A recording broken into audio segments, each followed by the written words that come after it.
25 of the UN Charter that, and I quote, "The members of the United Nations agree to accept and carry out the decisions of the Security Council in accordance with the present Charter," end of quote. If there is any doubt, especially in the minds of Council members, that this is an unequivocal statement on the legally binding nature of Council decisions, there is little reason left to aim for Council action.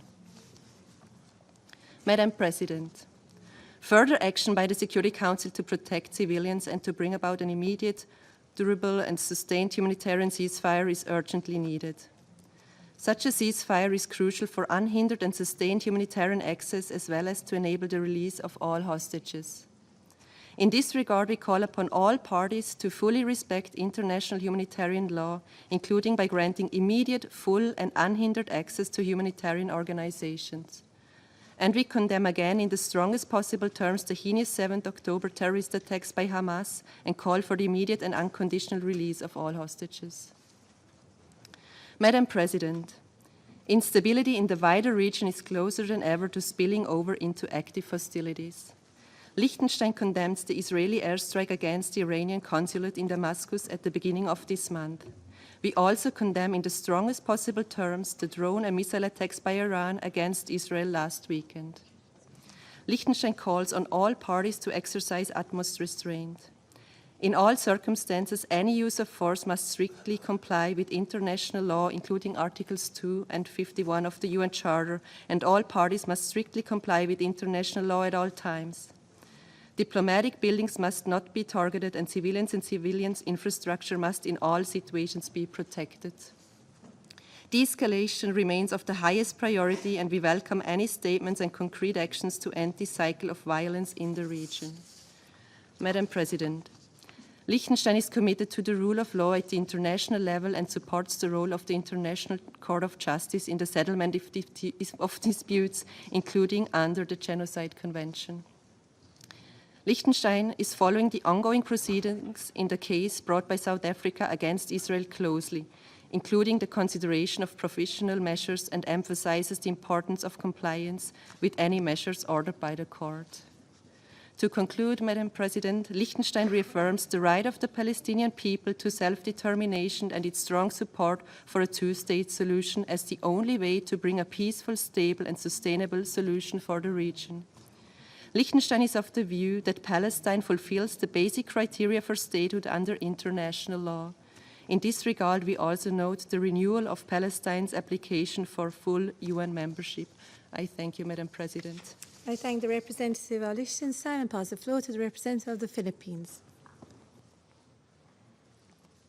Thank you, Madam President. Excellencies, distinguished delegates, firstly, allow me to express our sincere gratitude to Malta for organizing this crucial debate on the situation in the Middle East, including the Palestinian question. We commend Malta's leadership and commitment to fostering dialogue on this pressing issue.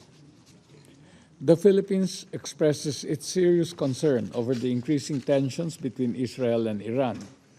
We urge all parties to refrain from escalating the situation and to work towards a peaceful resolution of their conflict.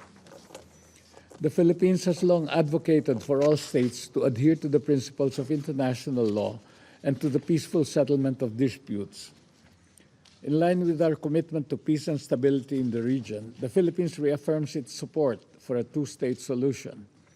We believe that Israelis and Palestinians deserve a common future where their rights, aspirations, and security are upheld.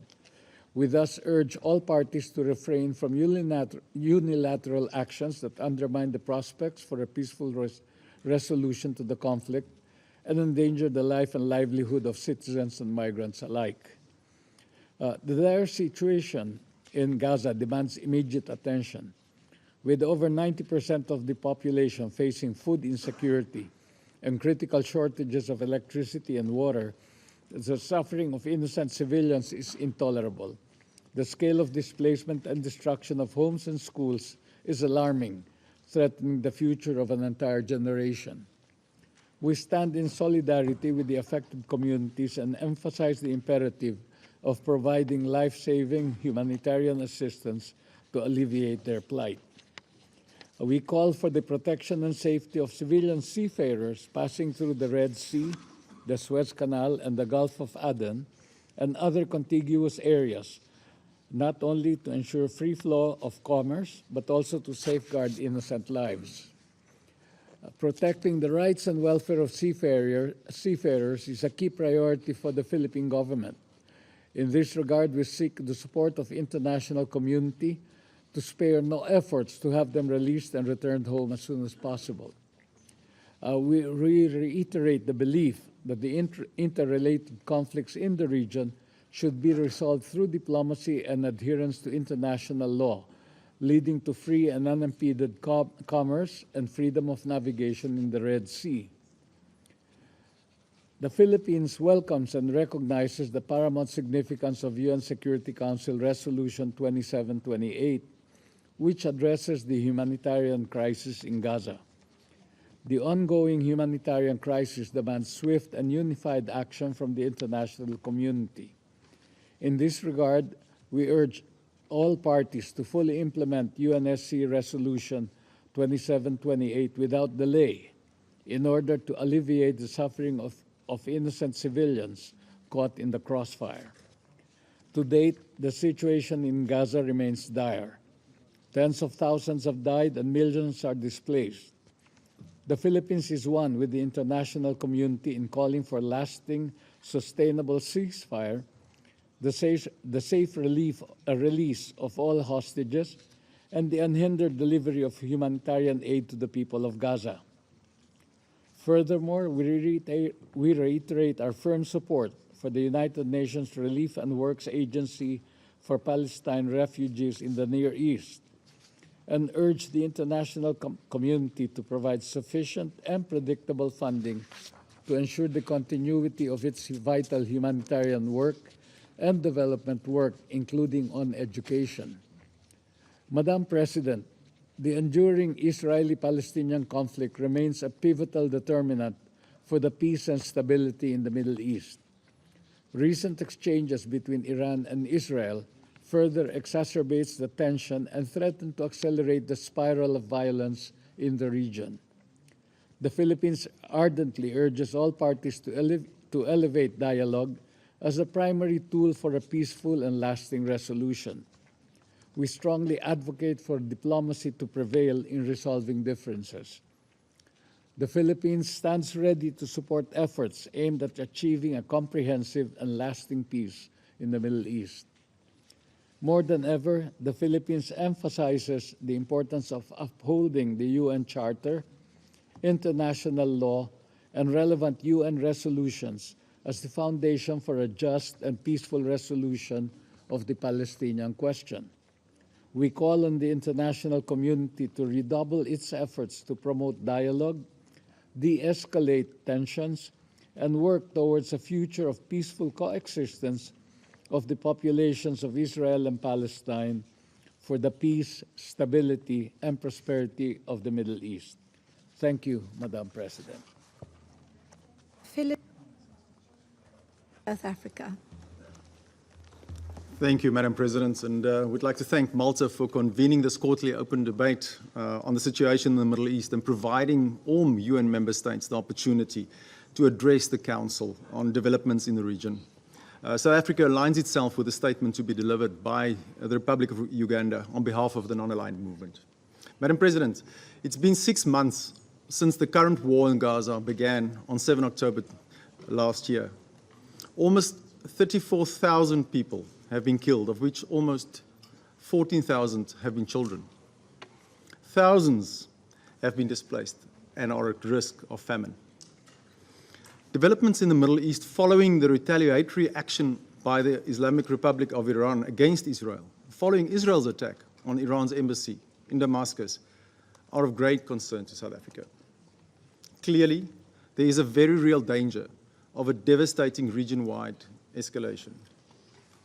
All parties must exercise their utmost restraint and avoid any act that would escalate tensions, particularly in this fragile region. South Africa has continuously stressed that irrespective of whether states believe that their use of force is lawful, it is never wise to resort to war, as inevitably it's ordinary people who bear the brunt of the conflict. The international community and the United Nations Security Council in particular must act in the pursuit of sustainable and just peace for all people. Madam President, the Security Council, as a body responsible for the maintenance of international peace and security, has convened numerous debates and has adopted several presidential statements and resolutions on matters pertaining to the protection of civilians. For example, Security Council Resolution 2417 calls on all parties to armed conflict to comply with their obligations under international humanitarian law. It underlines the importance of safe and unimpeded access of humanitarian personnel to civilians in armed conflict.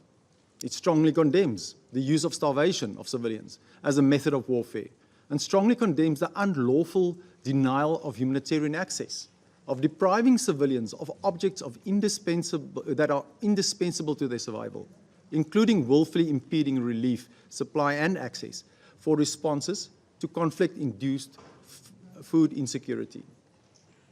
It's not enough for us to sit, debate, agree on paper, but fail to act when we face the real-life manifestations of what Council members are committed to prevent, and that are the outcomes of these horrendous actions.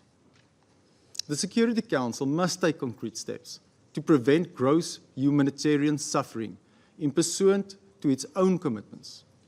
Otherwise, why bother adopting statements and resolutions that would become meaningless should they be ignored? Madam President, nothing can justify the deliberate killing and injuring of civilians, as well as the use of famine against hopeless and traumatized civilians. No doubt, the entire population of Gaza is enduring destruction at a scale and speed without parallel in recent history. Nothing can justify the collective punishment of the Palestinian people. Thus, the ongoing historic injustice with decades of Israeli occupation of the Palestinian territory continues to pose a serious threat to regional and international peace and security. Madam President, it's been 3 weeks since the Security Council's adoption of Resolution 2728, demanding an immediate ceasefire. However, Israel continues its devastating attacks on the Palestinian people. The proliferation of global conflict will continue if we, as the international community, do not commit ourselves to the ending of war and the establishment of conditions under which justice and respect for international law are maintained. Madam President, as Palestine pursues its right to seek membership to the United Nations, the international community must avoid any retributive actions that could stifle the very existence of the state of Palestine. South Africa believes that the right of the Palestinian people to have their own fully independent state must be recognized by all, and the aspiration for membership of the UN should be supported. In closing, Madam President, acknowledging the legitimate concerns of all involved parties is a crucial step towards fostering stability and harmony in diversity.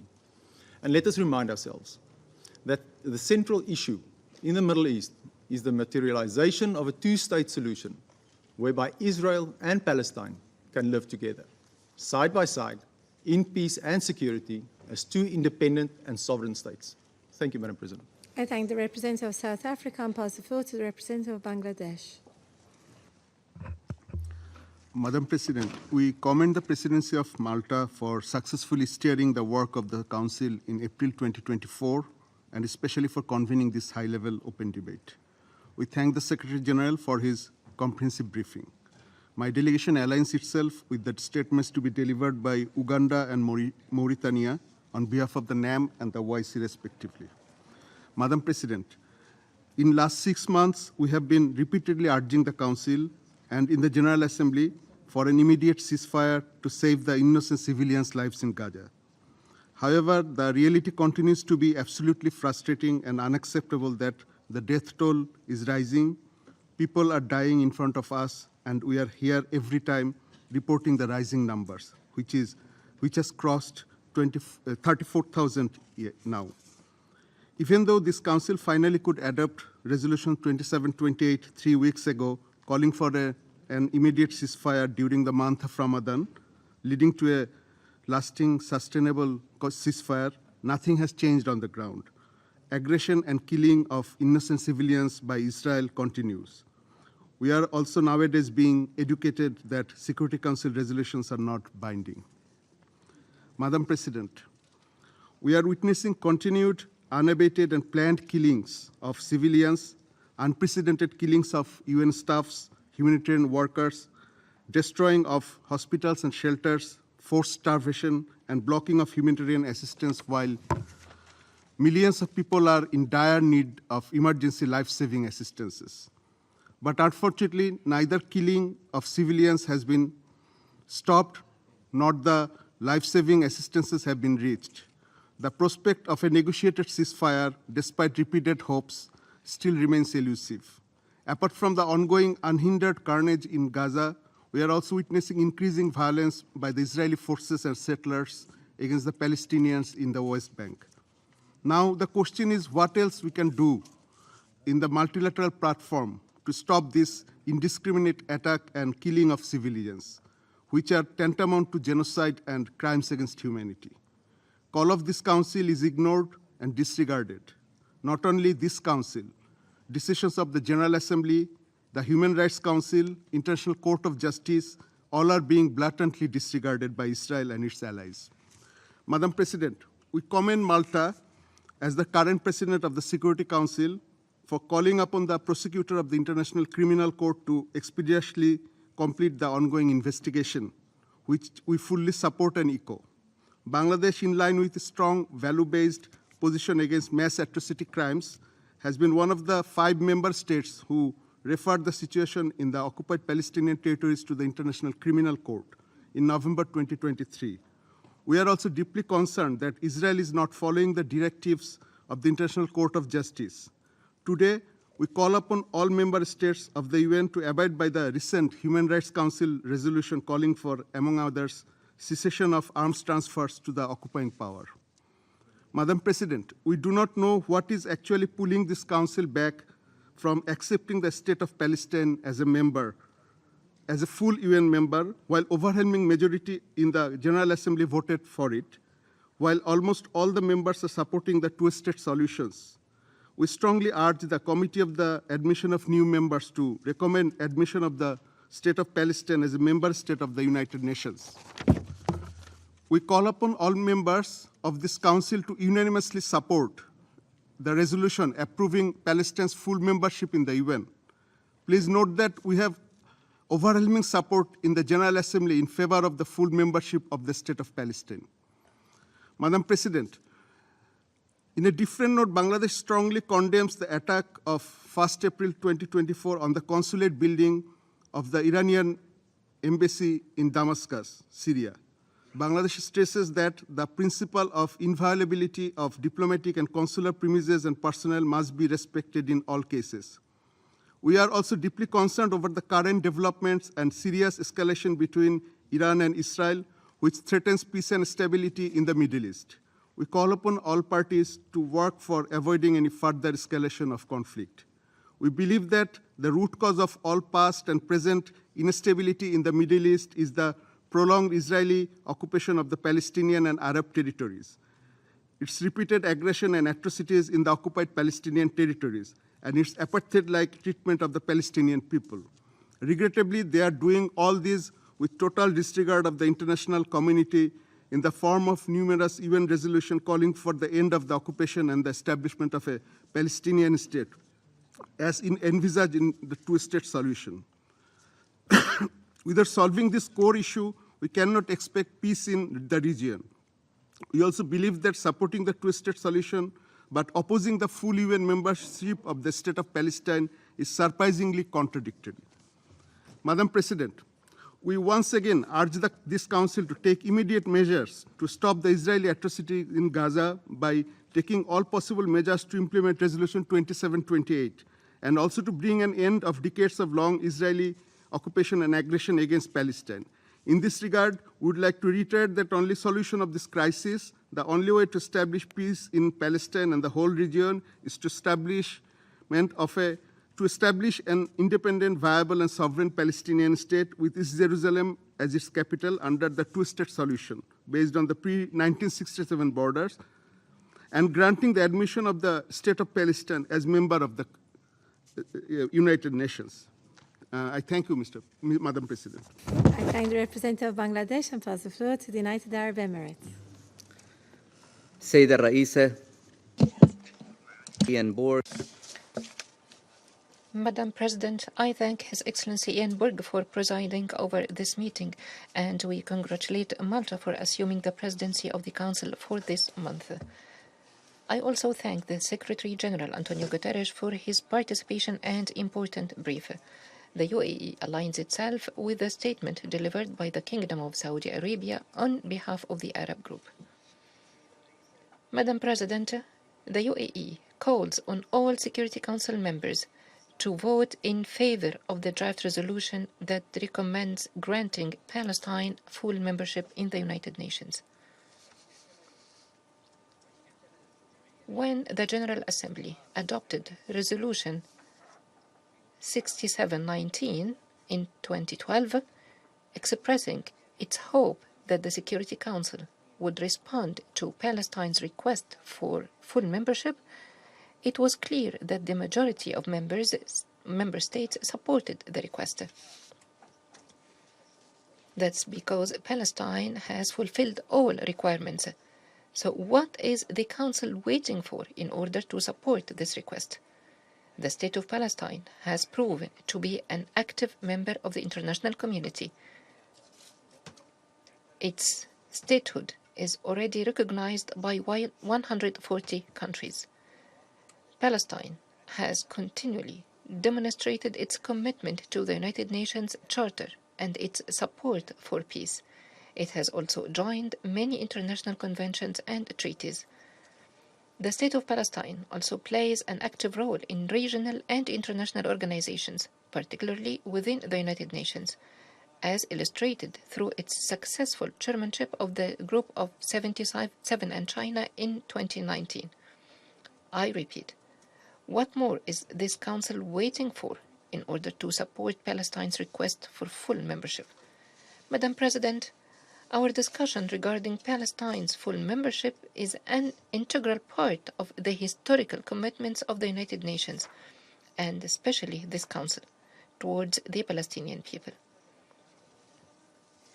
By adopting General Assembly Resolution number 181, this organization committed to establish two states in Palestine, one Arab, one Jewish, and it tasked the Security Council with taking the necessary steps to implement this resolution. While the State of Israel was subsequently established, the Palestinian people are still waiting for the establishment of their state. Granting the State of Palestine full membership is a crucial step that would consolidate peace efforts. It would affirm, through both word and action, that the international community is committed to the two-state solution as the only way to end the Israeli-Palestinian conflict. The events of recent months have proven that international community approach to managing this conflict, instead of taking concrete steps towards a resolution, remains a futile course of action. Today, Gaza is experiencing a bloody war that has claimed the lives of more than 30,000 people. As for those who have survived, they continue to face bombardment, famine, disease, and the threat of displacement. The West Bank is also experiencing its bloodiest two-year period in more than 20 years due to Israel's continued mistreatment of the Palestinian people. The continuation of these events will only lead to an increase in violence and dragging the region into new levels of instability. The recent escalation in the region, especially in the past few weeks, confirms this. Against this backdrop, the international community, and in particular the Security Council, should take carefully considered steps to address the violence and bring peace to the region. extinguishing the flames of violence throughout the occupied Palestinian territory and ending the escalation in the region must be a priority. This includes reaching an immediate and permanent ceasefire in Gaza Strip, saving the people from starvation, and using diplomatic means, negotiations, and dialogue to peacefully resolve conflicts. Israel must also stop all escalatory and illegal actions in the West Bank and East Jerusalem. It must bring an end to settler violence, including their armed attacks against the Palestinian towns and cities, as we saw occurring in the many villages last weekend. These are serious crimes, and perpetrators must be held accountable. At the same time, we must be firm in demanding that all concerned parties comply with international law, including international humanitarian law. They must take all necessary measures to implement relevant Security Council resolutions, including resolutions 2712, 2720, and 2728. This means allowing the safe and unobstructed entry and distribution of humanitarian aid, using all available crossings. This also includes supporting the efforts of the Senior Humanitarian and Reconstruction Coordinator for Gaza, Ms. Sigrid Kaag. We must ensure UNRWA is able to its indispensable relief efforts. Further, the need to protect civilians and humanitarian workers, and refraining from targeting civilian facilities, namely the health facilities, remain paramount. We reiterate our strong condemnation of the killing of humanitarian aid workers, including during the recent Israeli targeting of the World Central Kitchen convoy, which significantly impacted humanitarian operations in the Gaza Strip. Finally, we stress that ending the repeated violence in a sustainable manner requires reaching a just, lasting, and comprehensive solution to the Israeli-Palestinian conflict through a viable plan for the two-state solution. We must ensure that the parties return to a serious and credible negotiation process with a clear time frame. This is the only way to guarantee the security, stability, and prosperity of the Israeli and Palestinian peoples, as well as the region as a whole. Thank you, Madam President. United Arab Emirates, I now give the floor to His Excellency, Mr. Sheikh Nyang, Chair of the Committee of the Exercise of the Inalienable Rights of the Palestinian People. Thank you, Madam President. At the outset, I would like to congratulate Malta for assuming the April presidency of the Security Council and for convening this meeting at ministerial level, elevating the Council's attention to the gravity of the prevailing crisis. I also extend my gratitude to the Secretary General for his briefing and tireless efforts toward achieving a just and lasting solution to the question of Palestine in accordance with international law and relevant UN resolutions. The Committee on the Exercise of the Inalienable Rights of the Palestinian People rejects linking the origin of the current crisis solely to the abhorrent attacks of 7 October 2023 inside Israel.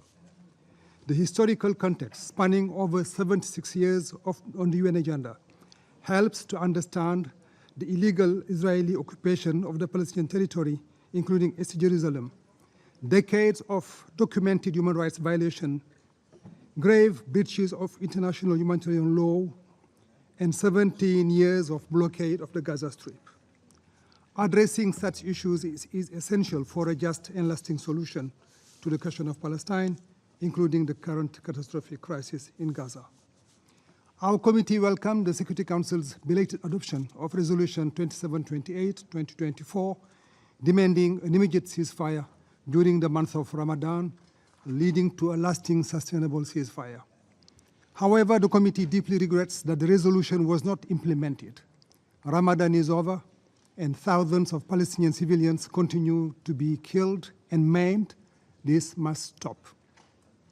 Israel's war in Gaza has resulted in high civilian death among Palestinians, extensive displacement, denial of food and medicine as a weapon, plausible genocide, and consistent violations of international law, including disregarding ICJ orders.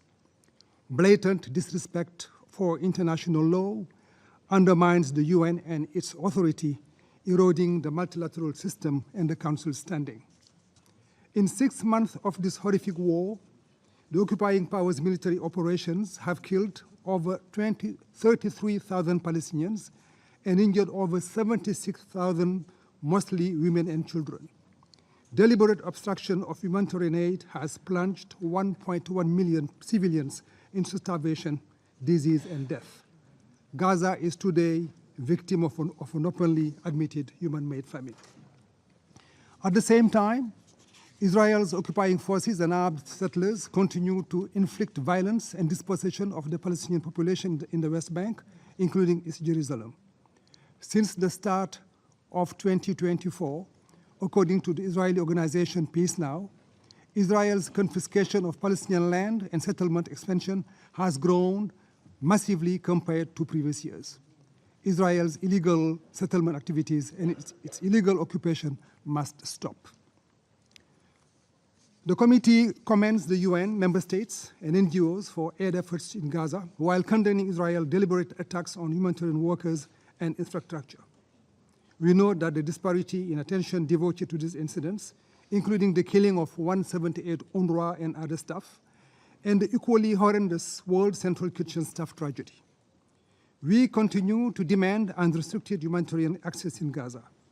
We also demand a stop to the targeting of journalists. Over 150 of them have been killed in Israeli attacks. Moreover, the international press must be allowed access to Gaza. The committee strongly denounces Israel's persistent efforts to undermine UNRWA, the only entity with the capacity to address the needs of civilians in Gaza. The committee opposes any attempts to shift the status of Palestinian refugees as per GA Resolution 194 of 1948. We must not let UNRWA collapse as the ramifications go beyond mere humanitarian concerns. It would threaten to ignite new flames of tension and conflict in an already volatile region. The committee urges donors to promptly resume funding UNRWA and to support the full implementation of its GA mandate. The committee welcomes the UN Human Rights Council resolutions of 5th April, urging, among other measures, to prevent forced transfers of Palestinians and halt arms sales to Israel. We acknowledge efforts by Egypt, Qatar, and the US towards achieving a permanent and sustainable ceasefire and the release of all hostages and hope for an agreement. We must strive for peace in Gaza to prevent escalating conflicts that threaten global security. The committee urgently calls for an immediate halt to Israel-Iran escalation, emphasizing adherence by all to the UN Charter's principles. The committee urges the Security Council and member states to support the States of Palestine's application for UN membership. This crucial step will support the right of the Palestinian people to self-determination and the realization of the two-state solution. We salute the ongoing efforts of the EU countries planning to join the 140 member states who already recognize the State of Palestine. We welcome the appointment of a new prime minister in Palestine to lead the government to help streamline recovery and reconstruction efforts. I conclude with a plea to all member states, including council members, to heed the calls of the GA, as well as civil society, civil servants, and citizens throughout the world who are clamoring daily for an end to the carnage in Gaza, accountability for egregious crimes committed by all parties, and for vigorous efforts to achieve a just, lasting solution to the question of Palestine. I thank you. I thank His Excellency Mr. Nyang for his statement. I pass the floor to the representative of Indonesia. Thank you, Madam President. Indonesia appreciates Malta's strong leadership in continuously supporting the Palestinian cause. This chamber has often heard that peace in the Middle East will only be realized when Israel's occupation of Palestine ends, with the realization of a two-state solution. Today, the Council has the opportunity to move us closer towards this goal. Indonesia therefore commends Algeria for the draft resolution recommending for the full membership of the State of Palestine to the United Nations. This is a long overdue course of action to uphold justice, to help restart negotiation towards a two-state solution on equal footing, to give hope to the Palestinian people.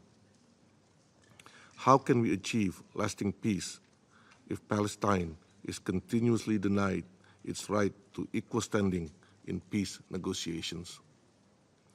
Indonesia therefore calls on all members of the Council to use your moral compass and support the resolution. Denying Palestine its rightful place in the UN will undermine the credibility of the multilateral system, perpetuate the cycle of violence, and render peace even more elusive.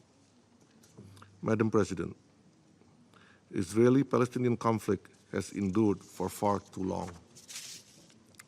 The current crisis in Gaza has cost over 34,000 lives and counting, with the majority being innocent women and children. The ICJ provisional measures stated Israel's attack on Gaza amounts to genocide. The Council must stop this catastrophe and pull the Middle East back from the brink of a wider regional conflict. We call on Council members to walk the talk, to ensure an immediate ceasefire, the scaling up and effective delivery of humanitarian assistance in Gaza, and implementation of all resolutions on the political settlement of the conflict. Madam President, let us not forget of the daily realities of millions of Palestinian refugees. A just and lasting peace must address their legitimate rights, including their rights of return. Until there is a final political solution to the Israeli-Palestinian conflict, we must therefore double down on our support to UNRWA. UNRWA is a lifeline for millions of Palestinian refugees and a stabilizing force in the Middle East. We must ensure that UNRWA can fully implement its mandate. In closing, Indonesia challenges members of the Council to be on the right side of history. Let us embrace humanity over atrocity, diplomacy over discord, and dialogue over division. Together, we can pave the way for a future where peace prevails. Thank you, Madam President. I thank the representative of Indonesia. There are still a number of speakers remaining on my list for this meeting. I intend, with the concurrence of members of the Council, to suspend the meeting until next week. The meeting is suspended.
The 9,609th meeting of the Security Council is called to order.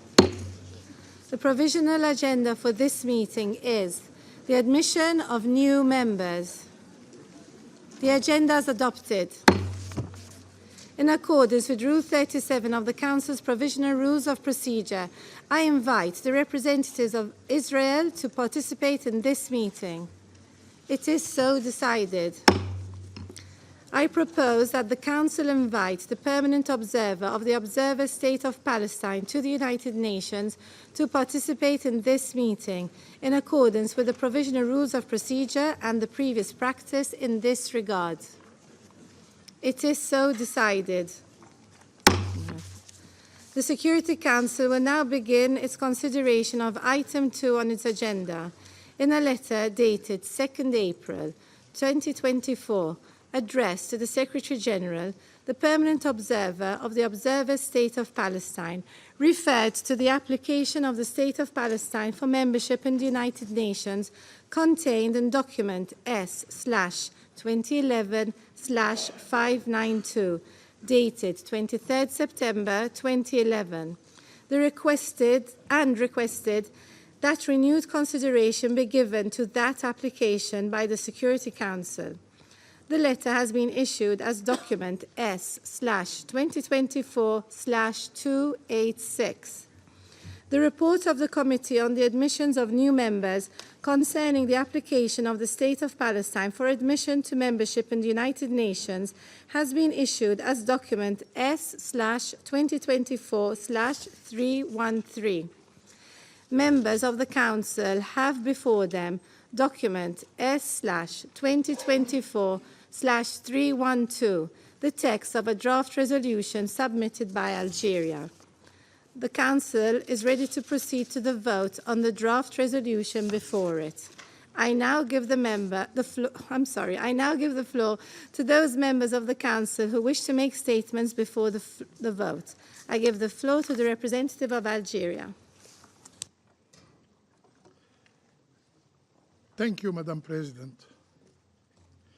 Before I deliver my statement, I would like to express my gratitude to you, Madam President, for organizing this meeting and also for your outstanding efforts in chairing our Council during this month.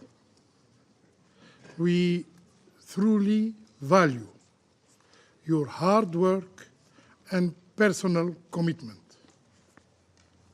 Madam President, on behalf of my country, Algeria, on behalf of the Arab Group, on behalf of the Organization of Islamic Cooperation, on behalf of the Non-Aligned Movement, and on behalf of countless other peace-loving countries, I stand before the highest organ entrusted with the maintenance of international peace and security to introduce the draft resolution on the admission of the State of Palestine to the United Nations.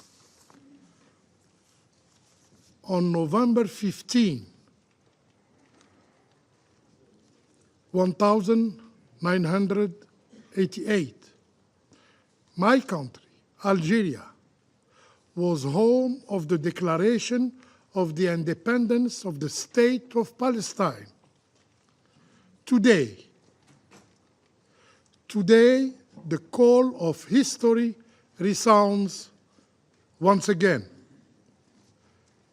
and it is my honor to put before the Council the recommendation to admit the State of Palestine as a full member of the United Nations. It is a critical step towards rectifying a long-standing injustice. Late Yasser Arafat, in his epic declarations proclaiming the State of Palestine, lamented then the exclusion of Palestinians from the international community. He said, and I quote, "At a time when the contemporary world was formulating its new value system, the balance of local and global power excluded the Palestinians from the common destiny. It became clear once again that justice alone does not move the wheel of history." End of quote. Today, we strive to answer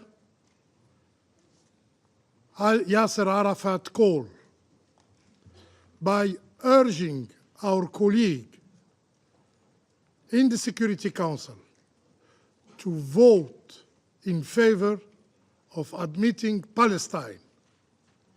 It is the least we could do to honor the debt, yes, the debt we owe to its people. We say it loudly. The international community stands with you, Palestine. We remain steadfast in our commitment to a peaceful, sovereign, and independent Palestinian state. This historical injustice must be addressed. The scale of justice must be rebalanced. Madam President, we firmly believe Palestine fulfills all UN membership criteria as defined by the founding fathers in the Charter. We urge every member to support this resolution. It is time for Palestine to take its rightful place among the community of nations.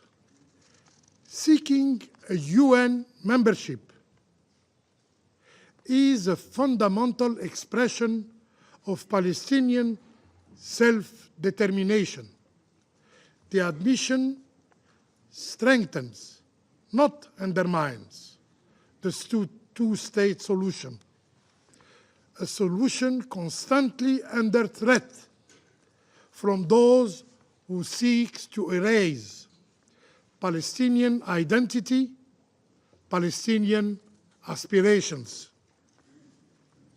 Peace will come from Palestine's inclusion, not from its exclusion. While acknowledging the challenges, yes, colonization, annexation, violence, and denial of Palestinian rights, our response must be clear. Admit Palestine as a first fundamental step toward peace. This membership will definitely consecrate the two-state solution that the occupying authorities continue to stand openly against. This membership will constitute a rejection of their attempt to erase the Palestinian people and to destroy the Palestinian state and every prospect of peace. Let us welcome Palestine to the UN, and in doing so, relaunch a genuine peace process between equals, paving the way for a lasting peace in the Middle East. Failure to do so, it is, again, a denial of this very Council of its responsibilities. Failure to act is a serious and forgivable mistake.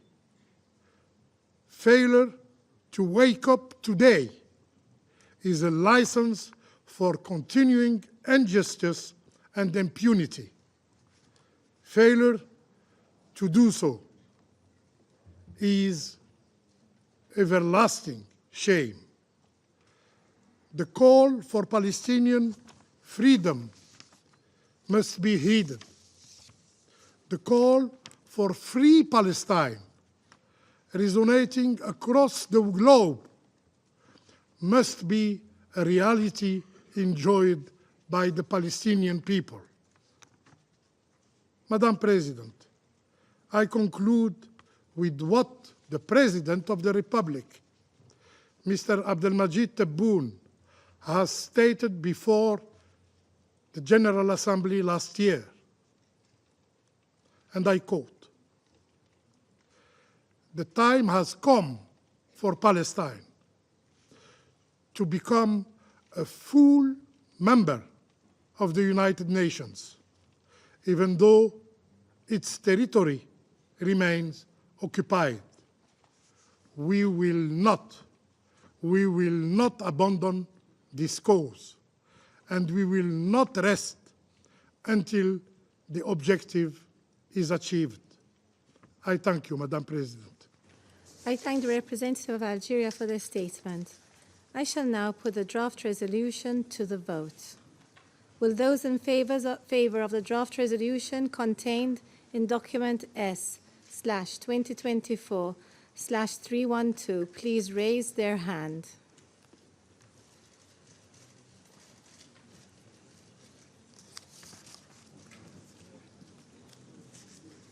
Okay, we'll be recorded 12, right? Okay. Those against?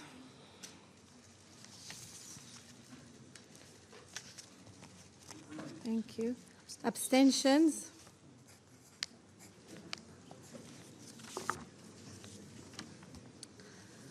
The draft resolution has not been adopted owing to, the result of the vote is as follows. 12 votes in favor, 1 vote against, 2 abstentions. The draft resolution has not been adopted owing to the negative vote of a permanent member of the Council. I now give the floor to those members of the Council who wish to make statements after the vote.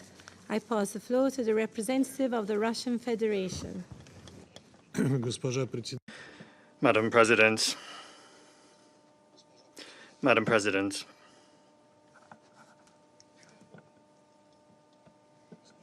Madam President, this day may go down in history as a day when, after 3/4 of a century, the international community at last made the right choice on the path towards correcting the many years of historical injustice done to Palestine and the legitimate aspirations of its heroic people.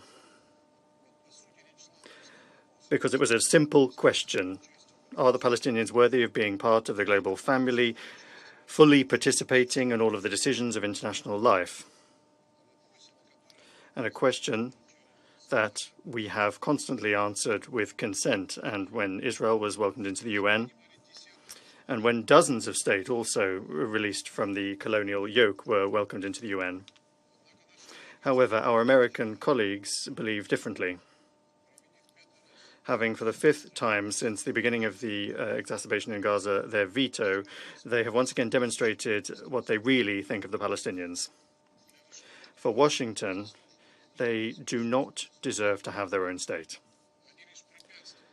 They are only a barrier on the path towards realizing the interests of Israel.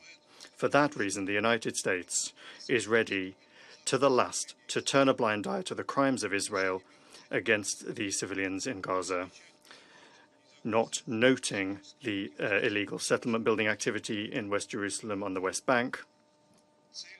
The aim is to break the Palestinians' will, to force them once and for all to submit to the occupying power, to turn them into servants and second-class persons, and perhaps to once and for all force them out of their native territory. That policy is only having the opposite impact. At present, an absolute majority of the global community supports Palestine's application to become a full member of the World Organization.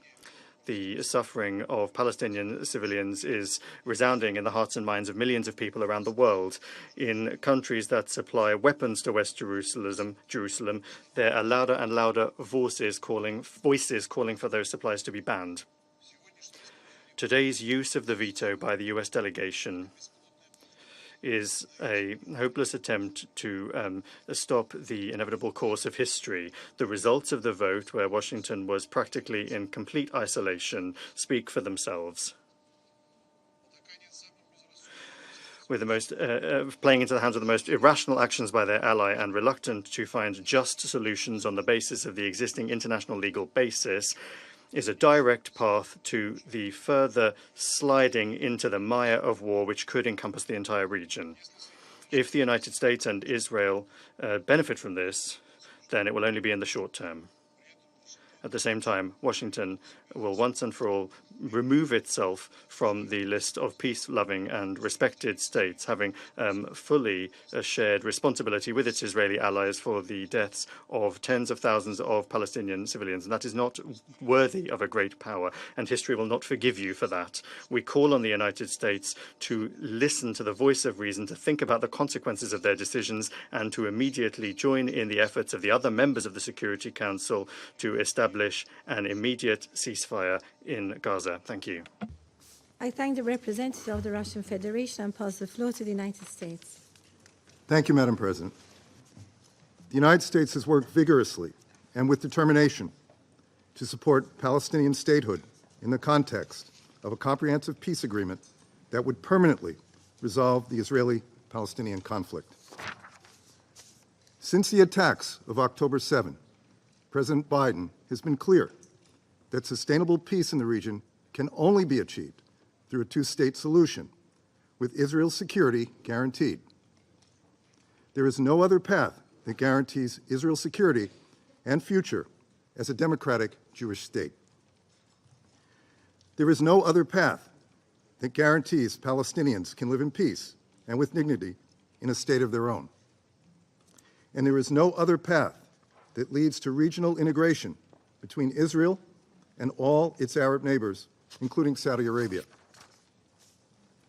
We also have long been clear that premature actions here in New York, even with the best intentions, will not achieve statehood for the Palestinian people. As members of the Security Council, we have a special responsibility to ensure that our actions further the cause of international peace and security and are consistent with the requirements of the UN Charter. As reflected in the report of the Admission Committee, there was not unanimity among committee members as to whether the applicant met the criteria for membership as set forth in Article 4 of the UN Charter. For example, there are unresolved questions as to whether the applicant meets the criteria to be considered a state. We have long called on the Palestinian Authority to undertake necessary reforms to help establish the attributes of readiness for statehood, and note that Hamas, a terrorist organization, is currently exerting power and influence in Gaza, an integral part of the state envisioned in this resolution. For these reasons, the United States voted no on this Security Council resolution. Again, the United States continues to strongly support a two-state solution. This vote does not reflect opposition to Palestinian statehood, but instead is an acknowledgement that it will only come from direct negotiations between the parties. A central focus of U.S. policy prior to October 7, the October 7 Hamas terrorist attacks, was to promote normalization between Israel and its Arab neighbors and, as a critical element of a normalization package, generate tangible benefits and a political horizon for the Palestinian people. This was based on the U.S. judgment that normalization is the most viable pathway to make progress on what had been an intractable situation between the Israelis and the Palestinians. In the aftermath of October 7, conversations on potential normalization and a political horizon for the Palestinians that would lead to statehood and membership at the UN have continued. Hamas and its Iranian backers would probably prefer this effort not succeed, but we are determined to see it through. It remains the U.S. view that the most expeditious path towards statehood for the Palestinian people is through direct negotiations between Israel and the Palestinian Authority with the support of the United States and other partners. We believe this approach can tangibly advance Palestinian goals in a meaningful and enduring way.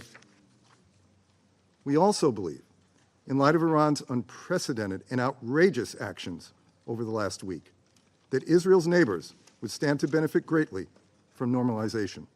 The United States is committed to intensifying its engagement with the Palestinians and the rest of the region, not only to address the current crisis in Gaza, but to advance a political settlement that will create a path to Palestinian statehood and membership in the United Nations. The United States will continue to oppose unilateral measures that undermine the prospect of a two-state solution. This includes any actions that violate the principles that Secretary Blinken has emphasized for months, that Gaza cannot be a platform for terrorism. There should be no Israeli reoccupation of Gaza, and the size of Gaza's territory should not be reduced. As we have said before, we believe a two-state solution coupled with these elements is the best way to achieve a durable peace in the region, along with security for Israelis and Palestinians. Thank you, Madam President. I thank the representative of the United States and pass the floor to the representative of France. Je vous remercie, Madame la Thank you, Madam President. France would like to thank Algeria for proposing this resolution, which it voted in favour of. It is time to achieve a global political settlement of the Israeli-Palestinian conflict on the basis of the two-state solution, the only thing that can respond to the long-term security needs of Israel, as well as the legitimate aspirations of Palestinians for a state. As the President of the Republic recalled, France is not shying away from this issue, and it is in this context that, upon the initiative of Algeria, we are in favor of raising the status of Palestine in the UN and its admission as a full member. This admission must allow for the resumption of a decisive and irreversible process to implement the two-state solution and the strengthening of the Palestinian Authority in the Palestinian territories in Gaza and in the West Bank. It must be able to effectively and efficiently exercise its responsibilities across the territories of a future Palestinian state. The conflict in Gaza, triggered by the terrorist attack by Hamas and other terrorist groups on the 7th of October, which we condemn in the strongest possible terms, shows how essential it is for the Security Council to determinedly commit to a political solution to the conflict while also strengthening its humanitarian action. We thus continue to demand an immediate and lasting ceasefire and the immediate and unconditional release of all of the hostages. Thank you. Thank the representative of France and pass the floor to the representative of Guyana. Thank you, Madam President. And I wish to thank the delegation of Algeria for putting forward the resolution and for being fully transparent from the very beginning about the approach it intended to take. 13 years after the last request, today, another call for justice by the Palestinian people was made, but the Council's response was not enough to deliver that justice. Guyana raised its hand for justice today because, for us, it was the right choice, and it was long overdue. The Palestinian question has been before this Council since 1947. From that time, there have been at least 792 formal meetings of this Council. An examination of those meeting records provided some key revelations about the Council's approach to the Palestinian question, 3 of which I will highlight very briefly. First, over these decades, Council members have, inter alia, acknowledged the need to address the various dimensions of the Palestinian question, consistently stressed the need for the Palestinian people to exercise their right to self-determination and emphasize the need for the realization of the two-state solution. However, while this shows that the Council has largely been sympathetic to the Palestinian cause, this sympathy has not generated enough political will to achieve a comprehensive, just, and lasting solution to the Palestinian question. This takes me to my second point, Madam President. The Council's historic sympathy for the Palestinian people has led to many band-aid measures to address the symptoms of the Palestinian question. We have not been able to comprehensively address the root cause of the problem, the lengthy delay in the creation of an independent state of Palestine. The resolution we voted on a moment ago was an important step towards addressing this gap, and Guyana deeply regrets that it was not adopted. Without getting to the root of the problem, the symptoms will persist, and the reactive cycle will continue. The people of Palestine deserve a clear political horizon and a path to a comprehensive and just peace. The third issue is the serious lack of accountability that has accompanied the Palestinian question from 1948 to present day. If the occupying power were held to account for its continuous violations of international law, the path to a free and independent Palestine would have been cleared a long time ago. The impunity must end. Madam President, Ghana supports the State of Palestine's full membership of the United Nations and believes that it has met all the requirements set out in Article 4 of the United Nations Charter, which are the only ones to be taken into consideration for the admission of a member into the United Nations. We are therefore deeply disappointed that the legitimate aspirations of the Palestinian people were not met today. Guyana had hoped that the Council's historic sympathy and apparent empathy with the Palestinian cause could have translated into strong political will this time around, given the existential threat Palestinians currently face. Notwithstanding, Guyana reaffirms its unwavering commitment to continue working with this Council and the entire UN membership to secure justice for the Palestinian people. To the Palestinian people, Guyana will never abandon you. We will continue to use our voice until justice is served. I thank you. I thank the representative of Guyana and pass the floor to Slovenia. Thank you, Madam President. Slovenia voted in favor of the recommendation of the Security Council for membership of the State of Palestine in the United Nations. The two-state solution, where two democratic states, Israel and Palestine, live side by side in peace, is the only long-term sustainable option. Slovenia continues calling for full respect of international law and the peaceful resolution of conflicts. And at this point, our main objectives continue being twofold: addressing the current situation in Gaza and resuming political process towards a two-state solution. We are of the view that the membership of the State of Palestine in the UN could significantly support this process, which should address all outstanding issues, support the State of Palestine, and guarantee security for Israel. Membership in the UN is not an alternative to negotiations, but complementary to them. We believe that the UN should play a crucial role in the peace process, and therefore both states should have an equal status at the UN. Madam President, Slovenia is of the view that Palestine meets the criteria set out by Article 4 of the UN Charter. Granting membership in the UN to Palestine could be an important step towards peace. It would strengthen the role of the Palestinian Authority and would contribute to the security of Israel as well. We maintain our view that Palestine's right to self-determination and UN membership are not contrary to Israel's right to exist and be secure. We believe any two-state solution must be built on mutual recognition and sovereign equality.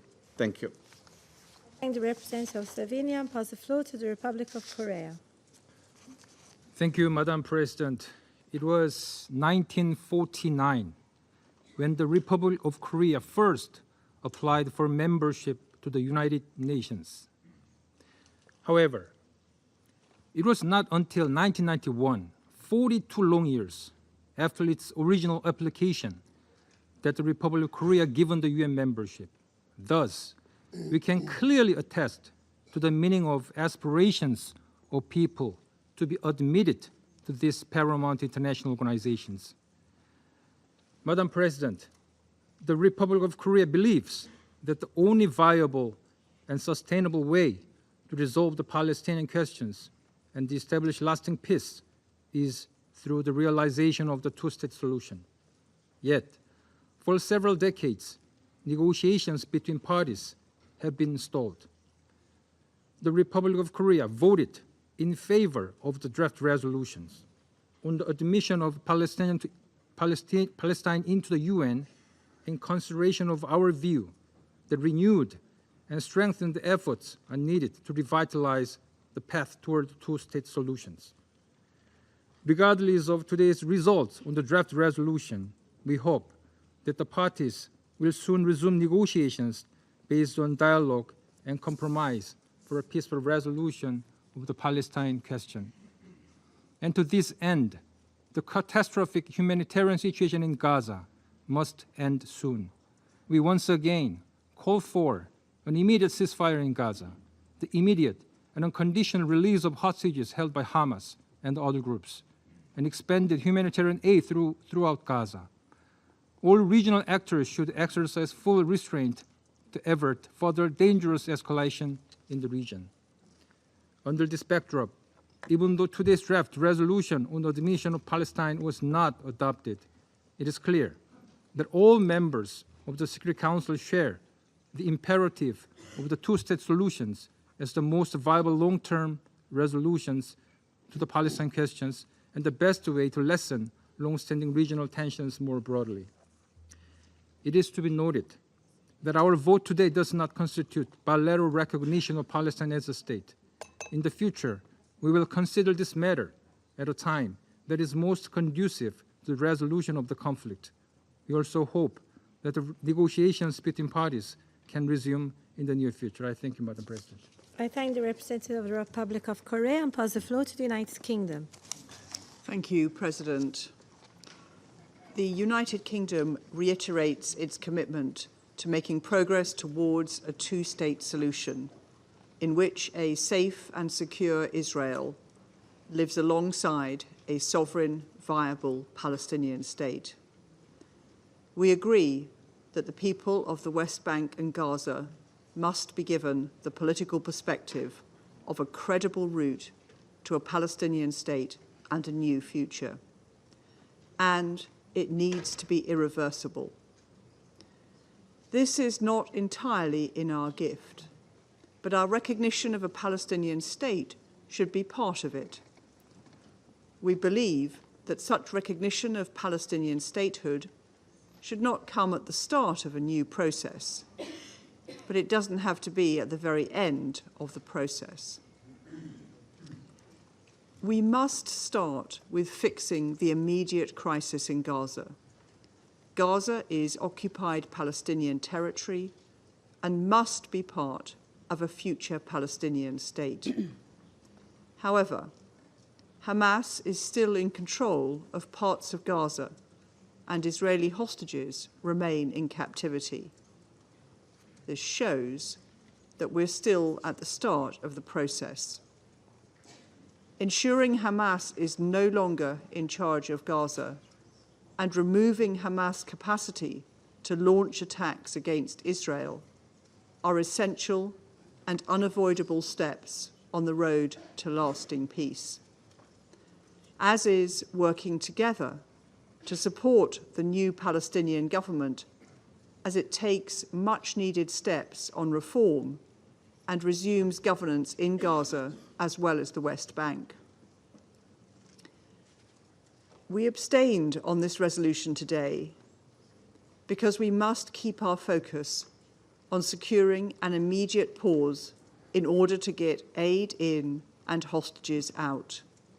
Then, making progress towards a sustainable ceasefire without a return to destruction, fighting, and loss of life. Our Foreign Secretary has been in Israel and the occupied Palestinian territories this week to offer our support towards achieving this. We will continue to work urgently to help bring peace and galvanize a political process towards a two-state solution which provides justice and security for both Israelis and Palestinians. I thank you. I thank the representative of the United Kingdom and pass the floor to Japan. Thank you, Madam President. Last month, the Security Council was able to finally adopt a resolution which demands an immediate ceasefire in Gaza in the hopes of bringing about a real change on the ground. However, a ceasefire has not been realized, and the humanitarian catastrophe is deepening. The people of Gaza are facing unprecedented tragedy and hardship.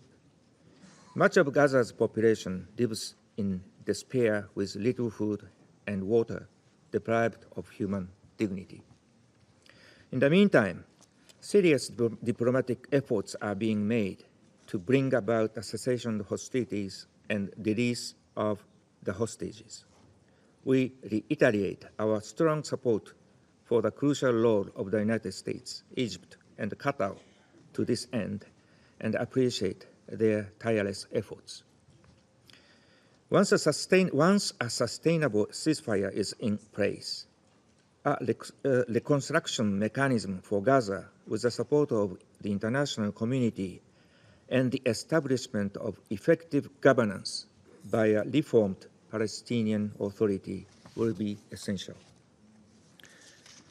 Madam President, Japan has strongly upheld the Palestinian rights to self-determination and consistently supported a two-state solution in which Israel and a future independent Palestinian state live side by side in peace and security. We have provided maximum support for Palestinian state building efforts from political, economic, and social aspects for decades. Our principled position was reflected in our vote in favor of the 2012 General Assembly resolution granting Palestine the status of non-member observer state at the United Nations, and expressing the hope that the Security Council would consider favorably the application of Palestine for admission to full UN membership.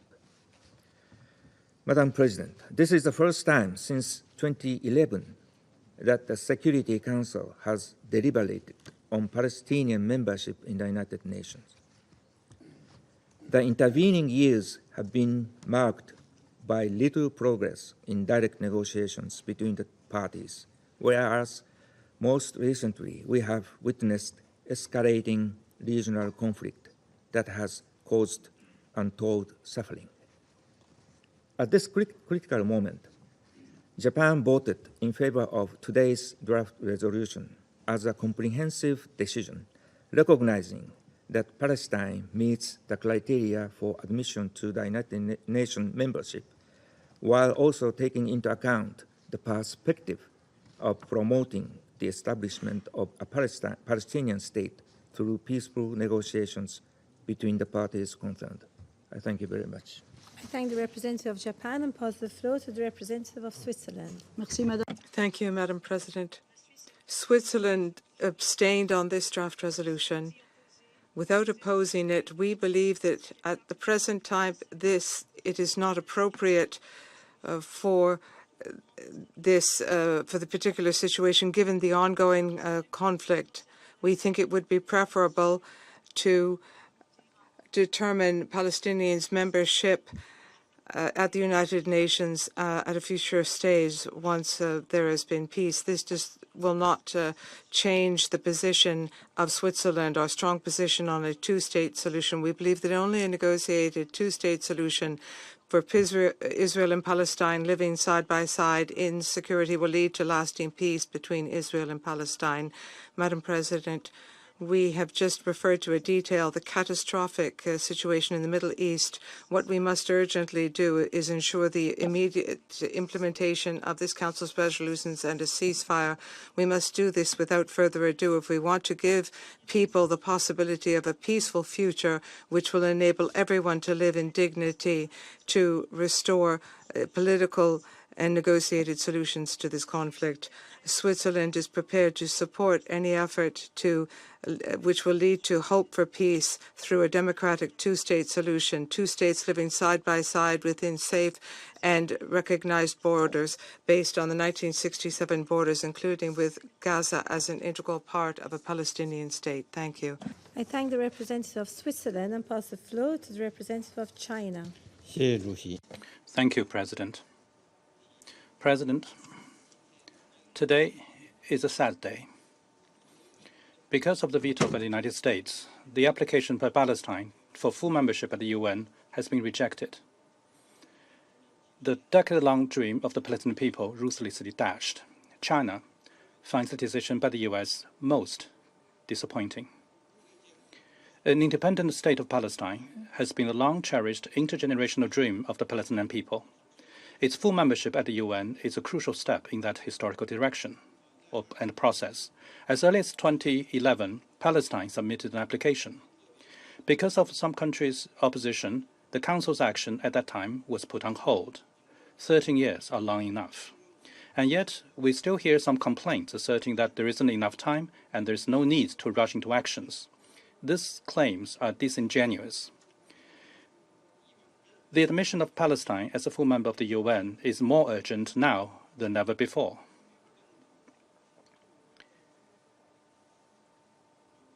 The relevant countries premise its inability to support Palestine in UN's membership is on the grounds that the state of Palestine does not have the capacity to govern. We do not agree with this assessment. Over the past 13 years, the situation in Palestine has changed in many ways, the most fundamental of which has been the expansion of settlements in the West Bank. Palestine's viable space as a state has been steadily squeezed. The foundation of the 有些国家对此视而不见，采取默许甚至纵容的态度。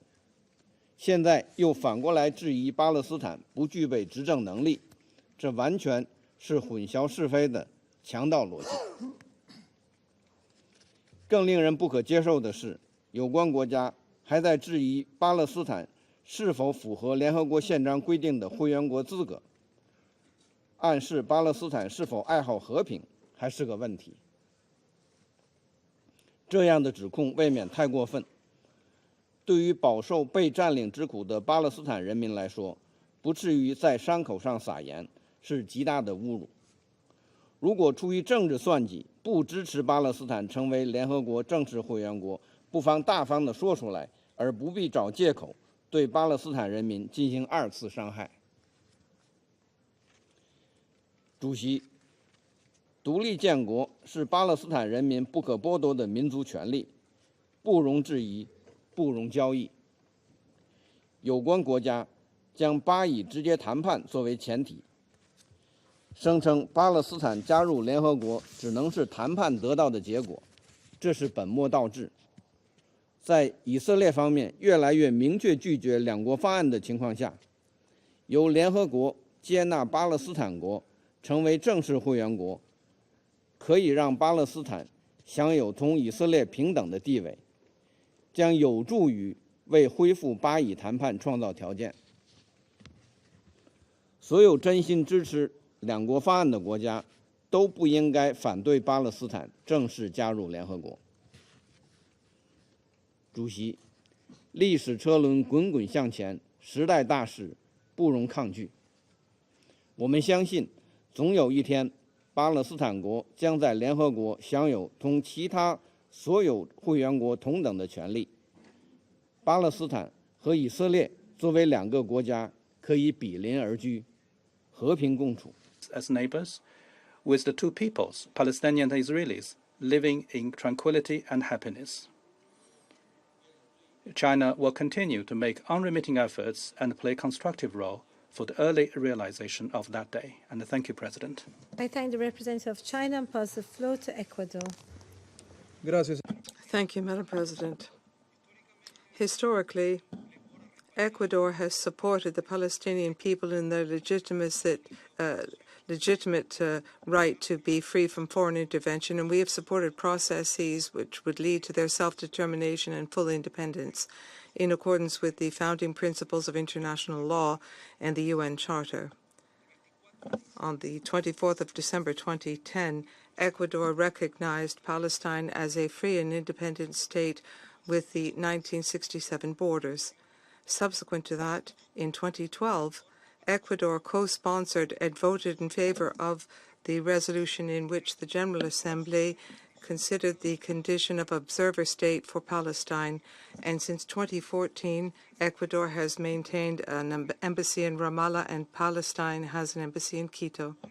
Today, once again, Ecuador's vote has shown our commitment to the Palestinian people, reaffirming our recognition, the recognition of Palestine that we made 14 years ago, and our country hopes that in the very near future the conditions will exist which will enable this Council unanimously to allow Palestine to become a full-fledged member of the United Nations. Thank you. I thank the representative of Ecuador and pass the floor to Mozambique.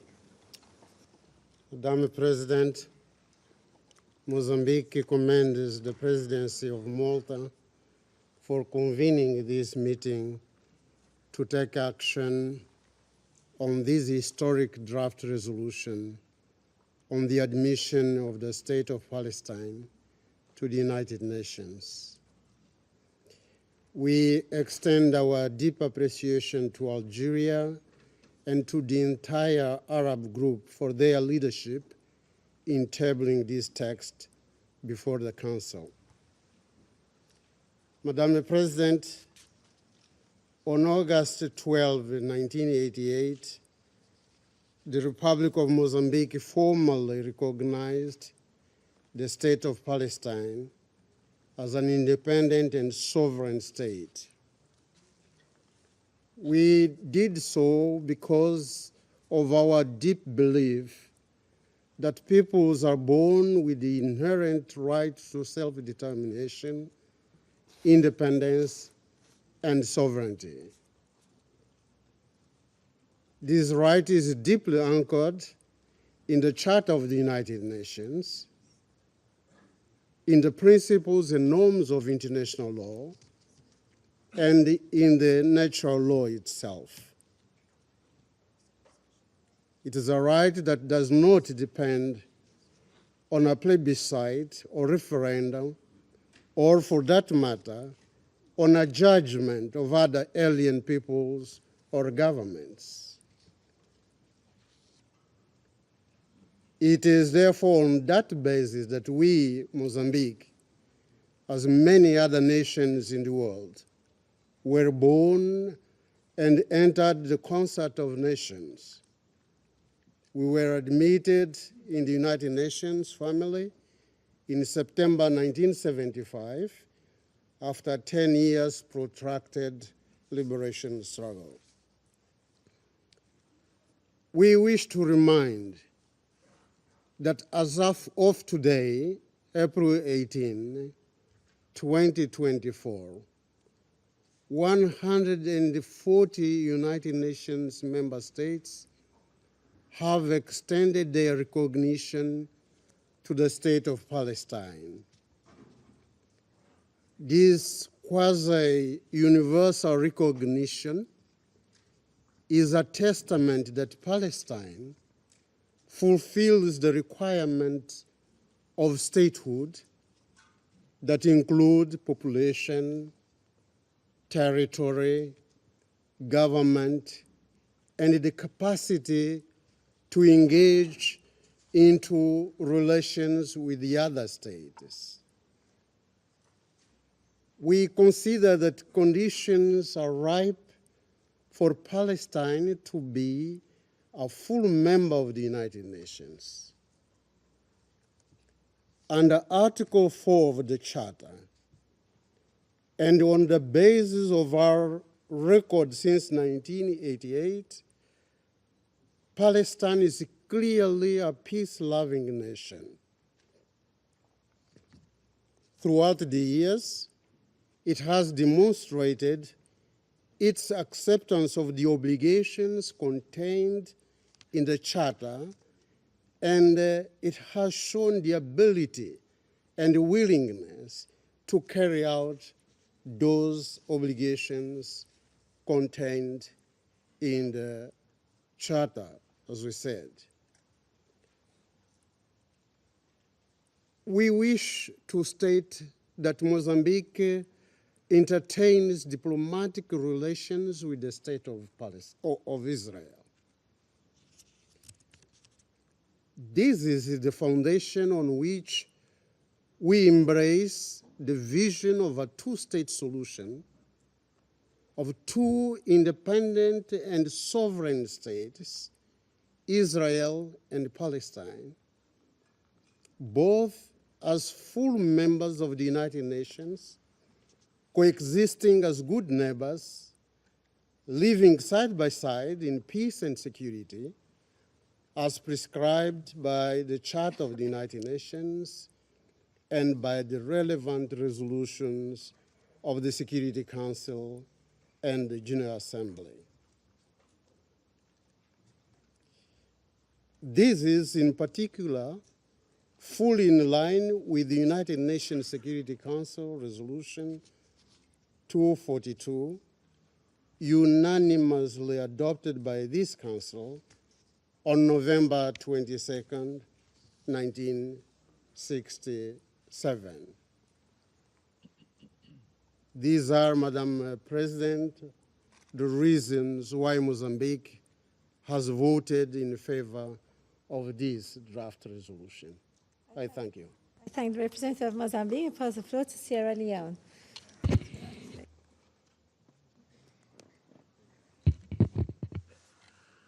Madam President, I thank you for convening this meeting and we commend the Presidency of Malta for the manner in which it has conducted the work of the Admission Committee and the Security Council on the important application for admission to membership of the United Nations by the State of Palestine. I also thank Algeria for submitting the draft resolution and their leadership in the Council regarding the plight and aspirations of the Palestinian people. In the high-level open debate on the Middle East-Palestine question, the Minister of Foreign Affairs and International Cooperation of Sierra Leone this morning elaborated on our position on the issue. That is, in the context of the request for the admission of the State of Palestine as a member of the United Nations, 13 years after Palestine's application was first considered by the Security Council Admissions Committee. Sierra Leone, said, recognizes the basis for such a request, which in our view is legitimate and could create the pathway to a political horizon founded on the principles of a two-state solution based on United Nations General Assembly Resolution 1812, which recommends for an independent Arab and an independent Jewish state, and in line with Article 4 of the UN Charter. Sierra Leone supported and voted for the draft resolution for the State of Palestine to be admitted as a member of the United Nations. Our support was in line and within the context of our esteemed consideration of Article 4 of the UN Charter and the guidance provided by the International Court of Justice in its 28 May 1948 advisory opinion on conditions of admission of a state to membership in the United Nations. We regret that the draft resolution was not adopted. We have the firm view that membership would have resonated with the principle of equality of states as enshrined in the UN Charter, and certainly would have strengthened the two-state solution with an independent Arab and an independent Jewish state living side by side in peace, security, and stability. The State of Palestine membership at the United Nations may have been delayed, as often in regrettable periods of injustice, but as the arc of the moral universe, which may be long but bends towards justice, the UN membership for the State of Palestine cannot be denied. I thank you. I thank the representative of Sierra Leone and pass the floor to Algeria.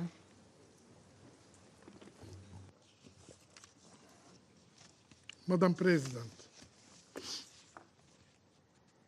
again, on behalf of the Arab Group, of the OIC, and the non-aligned movement, and also all peace-loving member states, I'm deeply grateful to all those who voted in favor of the resolution we submitted. The overwhelming support for the application of the State of Palestine sends a crystal clear message. The State of Palestine deserves its rightful place among the members of the United Nations.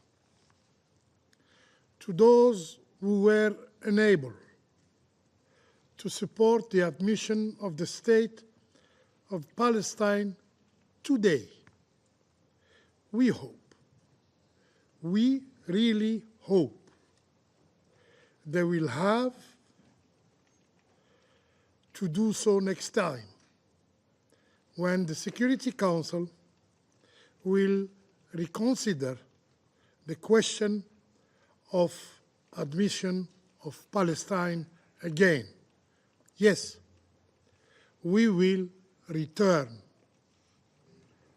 stronger and more vocal, and we will be backed by the overwhelmingly majority of the General Assembly of the United Nations. Madam President, As President Al-Majid Tebboune of Algeria has said, Algeria's effort will not cease until the state of Palestine becomes a full member of the United Nations. I thank you. I thank the representative of Algeria. I will now make a statement in my national capacity. In voting today for the admission of Palestine as a member of the United Nations, Malta has made a clear choice. We voted in favor of the two-state solution. We have voted in favor of an idea that has enjoyed the support of the vast majority of the international community for decades. UN membership is a necessary step for the Palestinians to achieve equal footing with the rest of the international community. The request for UN membership comes at a difficult juncture. The unprecedented turmoil that has followed the Israel-Hamas war in Gaza is pushing the Palestinian people to a hopeless precipice. Malta has been unequivocal that an immediate and permanent ceasefire is necessary to allow the necessary space for peace and put a stop to further civilian suffering. Concrete efforts must also be made to bolster the Palestinian Authority towards governance over a unified West Bank and Gaza Strip. We deeply regret that following today's veto, this legitimate aspiration has not been realized. However, we must not lose sight of its validity. The realization of the two-state solution, along with efforts to promote sustainable solutions to the ongoing conflicts in the region, remains the only realistic foundation for sustainable peace and stability in the Middle East. It is our collective responsibility to explore all possible paths towards this just realization. I thank you. I now resume my function as President of the Council. I now give the floor to the permanent observer of the Observer State of Palestine. السيد الرئيس. Madam President, لم يكن يوم. Madam President, our right to self-determination has never once been subject to bargaining or negotiation. Our right to self-determination is a natural right, a historic right, a legal right, a right to live in our homeland, Palestine, as an independent state that is free and that is sovereign. Our right to self-determination is inalienable. It is not tied to a time or a time frame. Our right is eternal, permanent, and continuous. It cannot be delayed. It cannot be suspended. And it has no statute of limitations. It is important that this right not be subject to manipulation or domination or conditions, especially not by Israel, the occupying power, the ethnic cleansing power, the genocidal power, the colonial power that is determined to evict our people from their homeland, to eliminate their identity and to replace their history and their culture, and to uproot their present and their civilization, and to besiege their future and their horizons. The people of Palestine will not disappear. We will not disappear. The people of Palestine will not be buried. They are a historical fact. They are a history that cannot be erased, no matter the great power, no matter the tyranny. This Palestinian people, the glorious people of Palestine, remained on their land, not out of charity or mercy from Israel, but out of patience and steadfastness and hope and sacrifice, despite the occupation, despite the oppression, despite exile, enslavement, besieged, despite being persecuted and displaced and evicted and driven away as refugees. We have repeatedly warned of Israel's colonial policy in our land, which it not simply declares openly, but now boasts of it. We have warned of the absence of a horizon for a resolution. We have warned of the dangers of ignoring the Palestinian cause and its central nature, of ignoring the suffering of the Palestinian people, which is only growing. We have warned of the dangers of claiming that a just peace is possible in our region without a just, comprehensive, and lasting resolution to the Palestinian question. Madam President, we came to the Security Council today at an important historic moment, regionally and internationally, so that we could salvage what can be saved. We place you before a historic responsibility to establish the foundations of a just and comprehensive peace in our region. You are before the opportunity to revive the hope that has been lost amongst our peoples. We put you before the responsibility of interpreting and translating your commitment towards a two-state solution along the 1967 lines into actual action, firm action, that cannot be maneuvered or retracted.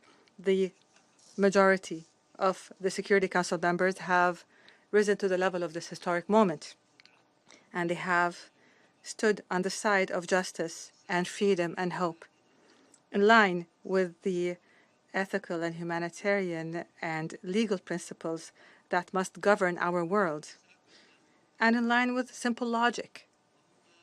Here, we renew our sincere appreciation to sisterly Algeria and to the Arab and Islamic groups and the member states of the non-aligned movement and the Maltese presidency of the Council, a dedicated presidency that has managed our proceedings wisely. We express our appreciation to all of those who supported the Palestinian membership request and all of those who voted in favor of the draft resolution. By all of your statements, those who voted in favor and even those who voted differently, of the passion that it contained in your commitment and understanding the pain and the moment of the Palestinian people. I salute you in the name of the Palestinian people and their leadership. Sayyid al-Rais. Madam President, we accepted the two-state solution along the 1967 borders as an international vision of peace. The Arab states put forth the Arab Peace Initiative to support this vision. We built our state with the efforts of our sons and daughters and with the support and trust of the international community, despite the obstacles placed by Israel. We have engaged in the peace process in a manner that would secure our supreme national interests, and we have abided by the foundations of a peaceful and legal settlement to the conflict. The Palestinian leadership, under the presidency of President Mahmoud Abbas, continues to be committed to this peaceful track, and we renew our call for an international peace conference to be held under multilateral international sponsorship, a conference that aims to put an end to the Israeli occupation and achieve the independence of the State of Palestine. But the question remains, is there a true partner for peace in Israel? Is there a partner in peace with us in Israel? Israel insists, through its consecutive governments, it insists on maintaining occupation, on murder, on siege, on the eviction of people, on building settlements. These are all policies and practices that run counter to the United Nations Charter and to the resolutions of the United Nations, and all aim to achieve just one objective, namely, to snuff out any hope of a sovereign Palestinian state, of a Palestinian state that exists as a viable state. Israel believes that the state of Palestine is a permanent strategic threat to it and will do its best to block the sovereignty of a Palestinian state and to make sure that the Palestinian people are exiled away from their homeland or remain under its occupation forever. It is up to you now to determine who loves peace and who is the enemy of peace. Who loves peace and who is the enemy of peace. Who wants to save the lives of innocents and who seeks to perpetrate genocide.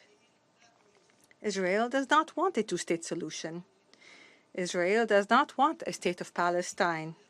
This is Israel's scheme. This was approved by the Knesset and is publicly announced by the Knesset members. And it's very representative in this council and anywhere in the United Nations and outside of the United Nations does so. This is a plan that is claimed by Israeli government officials and politicians. Netanyahu even boasted about this as a political achievement, boasting that he succeeded in preventing the rise of a Palestinian state. He declared this in his imaginary map, the map that he brought with him to the General Assembly last September. A map of Israel from the river to the sea. A map that annihilates the existence of Palestine. This is the plan of his extremist government to get rid of Palestine, to get rid of the Palestinians. This delusion, unfortunately, costs innocent lives. And do you know what Israel needs to implement this delusional plan? The plan to evict the people and to annex the land? All it needs is more time, more immunity, and more lives and blood. What will the international community do? What will you do? You, the International Security Council that is charged with the maintenance of international peace and security, what are you going to do? What will you do?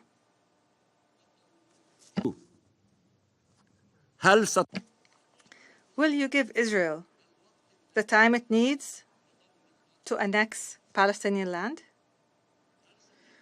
Will you give it the immunity to evict the people and kill them? Will you give Israel the weapons to kill more people? Will you give Israel the right to veto our right to exist on our land? To veto the Palestinian state's right to full membership in the United Nations? Palestine's membership in the United Nations is not symbolic. It is a matter of great importance to Palestinians and to the peoples of the region at this very sensitive time. It is something that they have been awaiting since 1947. Since 1949 until 92. We've been waiting since 1947, and we are in 2024. هي خطوة ضرورية. This is an important step to rectify a historic injustice that befell the Palestinian people since the partition resolution and through the Nakba and until this very day. It is an important step to revive faith in international legitimacy, in international law, and in this very organization and its charter, and to revive hope in the peaceful settlement of the conflict. Giving Palestine the membership is a manifestation of our right to self-determination. It consolidates the legitimacy of the state of Palestine in a manner that is irreversible and cannot be denied by any party. It protects and preserves the land of the state of Palestine so that it is not divvied up as happened before. Palestine's membership in the United Nations is an investment in peace. Admit us to membership. It's an investment in peace. وانطلاقا له إن عضويتنا الكاملة. Our full membership in the United Nations does not detract from the rights of any other member state, nor does this membership threaten or cancel out the membership of any other state. Equal to all of you. We don't want to replace anyone. We want to enter your club as equal. إن تأييدكم. Supporting, granting Palestine full membership has put us on the path of hope, to keep the hope alive. The fact that this resolution did not pass will not break our will, and it will not defeat our determination. We will not stop in our effort. The state of Palestine is inevitable. It is real. Perhaps they see it as far away, but we see it as near, and we are the faithful. Madam President, we are the ones who experience oppression and injustice. We know more than anyone else the nature of this oppressive occupation because we live it. We know best what a just solution is, and we tell you that the time for freedom is now. For freedom. Where is the time for free Palestine? تذكروا أن بعد نهاية. Please remember that once this session adjourns in Palestine, there are innocents paying the price with their lives and the lives of their children, the price of this Israeli action, a price to the double standards, the blind bias towards Israel, the price for the delay in justice, freedom, and peace. Madam President, the Palestinian people have borne more than they can handle. They have suffered all forms of torture at the hands of the Israeli occupier. It has become clear now, more than any time before, that this glorious people have not and will not forfeit the right to their land. Despite the gravity of the suffering, of the tragedy, of the destruction, of displacement, our Palestinian people have never lost their humanity. Our Palestinian people now are searching for the remnants of life. And you will not find a people who have a stronger desire to live an ordinary life like our people in Gaza. Gaza of pride, Gaza of glory.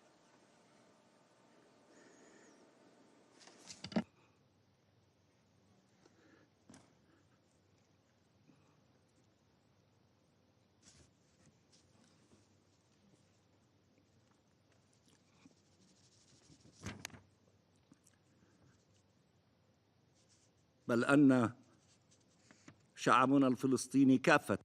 Our Palestinian people, wherever they are, want life. They cling onto life, just like the other peoples on this planet. The Palestinians are a people who aspire to freedom, to a dignified life, to a peaceful existence. The people of Palestine will not disappear.